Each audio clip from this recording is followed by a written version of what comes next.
नमस्कार नागपुर, आप देख रहे हैं ऑरेंज एक्सप्रेस न्यूज।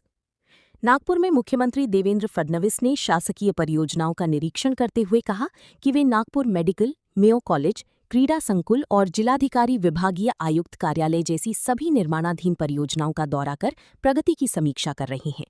उन्होंने बताया कि कई जगह काम अच्छा हुआ है, लेकिन कुछ त्रुटियां भी सामने आई हैं, जिनके सुधार के लिए अधिकारियों को निर्देश दिए गए हैं, ताकि मरीजों को बेहतर इलाज और कॉलेजों में अच्छा इंफ्रास्ट्रक्चर मिल सके। महात्मा फूले आरोग्य योजना पर उन्होंने कहा कि इसे सरकारी अस्पतालों में लागू करना सही फैसला था, क्योंकि इससे अस्पतालों को आर्थिक सहायता मिलती है और व्यवस्था मजबूत होती है। संजय शिरसाट के बयान पर उन्होंने कहा कि शिवसेना में बोलने का अधिकार केवल एकनाथ शिंदे को है और उसी आधार पर प्रतिक्रिया दी जानी चाहिए।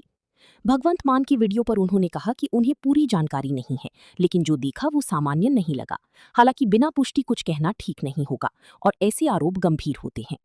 आरक्षण उपवर्गीकरण पर उन्होंने बताया कि हाईकोर्ट के निर्देशानुसार प्रक्रिया चल रही है, सुझाव और आपत्तियां ली जा रही हैं और सुप्रीम कोर्ट की गाइडलाइन के अनुसार निर्णय लिया जाएगा। वहीं कांग्रेस की स्थिति पर उन्होंने कहा कि महाराष्ट्र में पार्टी की हालत नाजुक है, जिसे देखकर उनके आज एकाच दौऱ्यामध्ये 4 ठिकाणी आपण जाणार। जे काही शासकीय प्रकल्प चाललेले आहेत त्याच्यामध्ये नागपूर वैद्यकीय महाविद्यालय असेल, इंदिरा गांधी वैद्यकीय महाविद्यालय असेल किंवा नागपूरचं क्रीडा संकुल असेल, जिल्हाधिकारी विभागीय आयुक्त संकुल असेल, या सगळ्या बांधकामांना मी आज भेटी देतो आहे। या ठिकाणी कामाची प्रगती बघतो आहे। काही ठिकाणी ज्या त्रुटी मला आढळून येत आहेत त्या त्रुटींचं देखील नोंद घेऊन अधिकाऱ्यांना सूचना करतोय, कारण सरकारी काम हे त्रुटीपूर्ण राहू नये अशा प्रकारचा आमचा प्रयत्न आहे। काम भरपूर झालेलं आहे, चांगल्या पद्धतीनं झालेलं आहे, पण काही त्रुटी देखील माझ्या लक्षात आलेल्या आहेत।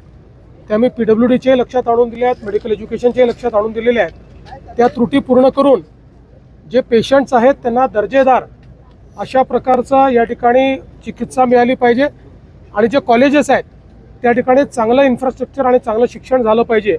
अशा दोन्ही गोष्टींवर आम्ही या ठिकाणी लक्ष फोकस केलं आहे। महात्मा फुले ज्या पद्धतीनं काम सुरू आहे या हॉस्पिटलमध्ये, एका हॉस्पिटलला 4 कोटी रुपये मिळालेले आहे या हॉस्पिटलला। अशा पद्धतीनं राज्यभर अनेक ठिकाणी पैसे मिळतात, इन्शुरन्सचे पैसे महात्मा फुले योजनेतून मिळतात गव्हर्नमेंटला। मला असं वाटतं की आम्ही एक अतिशय उचित निर्णय घेतला की महात्मा फुले योजना ही आमच्या सरकारी हॉस्पिटल्सला लागू केली, कारण सरकारी हॉस्पिटल्समध्ये चांगलं इन्फ्रास्ट्रक्चर आहे, चांगले डॉक्टर्स आहेत, व्यवस्था आहेत। अशा या हॉस्पिटल्समध्ये ती लागू केल्यामुळे त्यांनाही 2 पैसे मिळत आहेत। त्यातला बहुतांश पैसा आम्ही तिथेच ठेवतो, त्यामुळे त्यांना जे काही त्यांचे रेग्युलर खर्च आहेत ते चालवण्याकरता देखील त्याचा फायदा होतो आहे। आणि मला असं वाटतं की केवळ खाजगी लोकांच्या भरोश्यावर योजना न चालवता आता शासकीय हॉस्पिटल्स त्याच्यामध्ये आल्यामुळे हॉस्पिटलची संख्या, प्रोसिजरची संख्या ही मोठ्या प्रमाणात वाढली आहे आणि इथे नागपूरच्या या शासकीय महाविद्यालयाने यामध्ये अतिशय उत्तम काम केलं। पुढच्या निवडणुका भाजप शिवसेना वेगळा लढेल असं शिवसेनेचे 2 मंत्री म्हटलेले आहे। लोकांमध्ये संभ्रम वाटतो की यांच्यात आलबेल आहे की नाही म्हणून होकार दिला।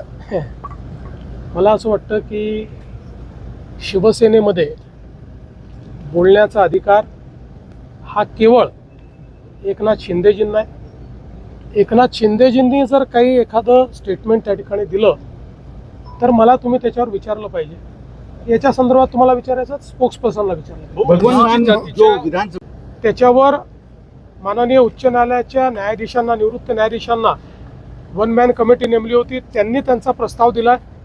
आता पुन्हा नव्याने लोकांचं म्हणणं की आम्हाला सजेशन, ऑब्जेक्शन द्यायचे, ते आम्ही ऐकून घेऊ आणि त्यानंतर मग त्याचा अंतिम निर्णय सर्वोच्च न्यायालयाने दिलेल्या गाईडलाईन्सच्या आधारे घेतला जाईल। भाऊ, काँग्रेसचे नेते आणि कार्यकर्ते चिंतेत आहेत, कारण प्रत्येक निवडणुकीमध्ये त्यांना माघार घ्यावी लागते। मला असं वाटतं की काँग्रेस पक्षाची महाराष्ट्रामधली परिस्थिती ही अतिशय नाजूक आहे। आता तो त्यांचा पक्ष आहे, त्याच्यावर काय कारवाई करायची त्यांनी ठरवलं पाहिजे।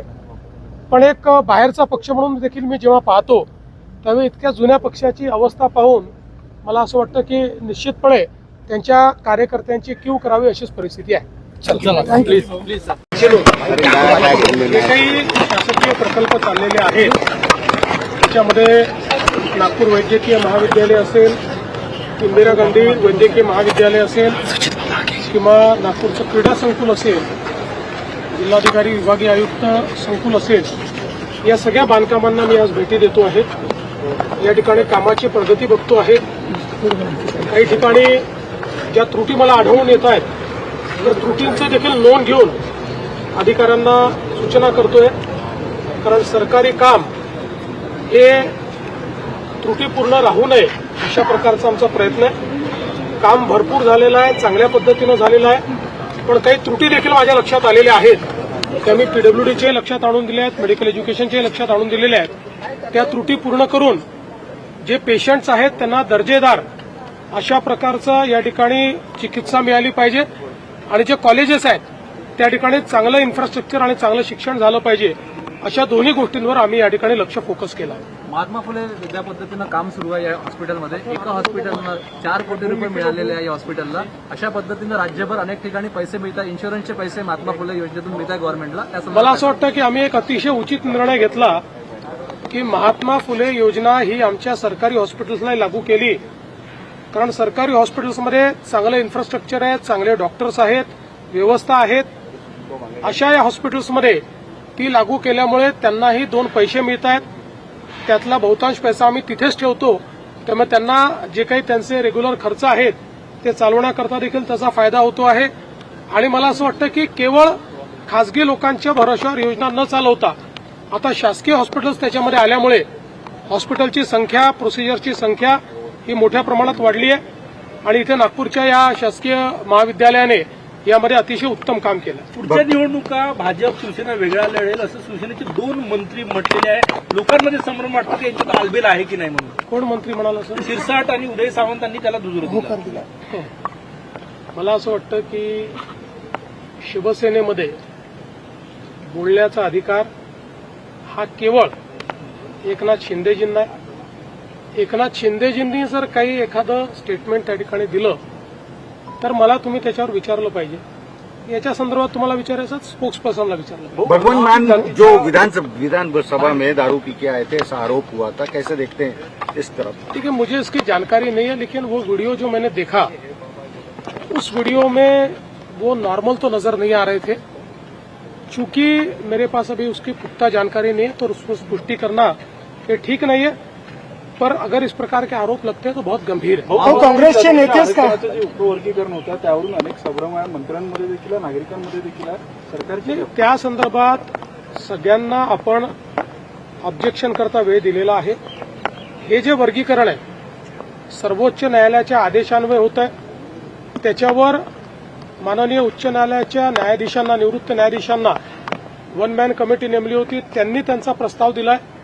आता पुन्हा नव्याने लोकांचं म्हणणं आहे की आम्हाला सजेशन, ऑब्जेक्शन द्यायचे, ते आम्ही ऐकून घेऊ आणि त्यानंतर मग त्याचा अंतिम निर्णय सर्वोच्च न्यायालयाने दिलेल्या गाईडलाईन्सच्या आधारे घेतला जाईल. भाऊ, काँग्रेसचे नेते आणि कार्यकर्ते चिंतेत आहेत, कारण प्रत्येक निवडणुकीमध्ये त्यांना माघार घ्यावी लागते. मला असं वाटतं की काँग्रेस पक्षाची महाराष्ट्रामधली परिस्थिती ही अतिशय नाजूक आहे. आता तो त्यांचा पक्ष आहे, त्याच्यावर काय कारवाई करायची त्यांनी ठरवलं पाहिजे. पण एक बाहेरचा पक्ष म्हणून देखील मी जेव्हा पाहतो त्यावेळी इतक्या जुन्या पक्षाची अवस्था पाहून मला असं वाटतं की निश्चितपणे त्यांच्या कार्यकर्त्यांची कीव करावी अशीच परिस्थिती आहे. थँक्यू.